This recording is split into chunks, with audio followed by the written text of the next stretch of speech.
Place your floppy disk inside of the disk drive. Then write cd disk / to access your floppy disk. Then type edit example1 to open a file. Copy the following code.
Once you type your file name, which in my case was example1, it will run the code and print.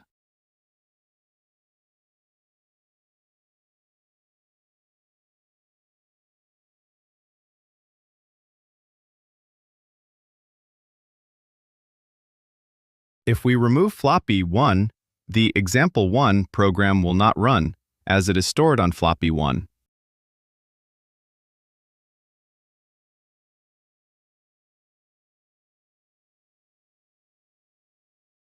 Inserting floppy1 back will allow us to run the program.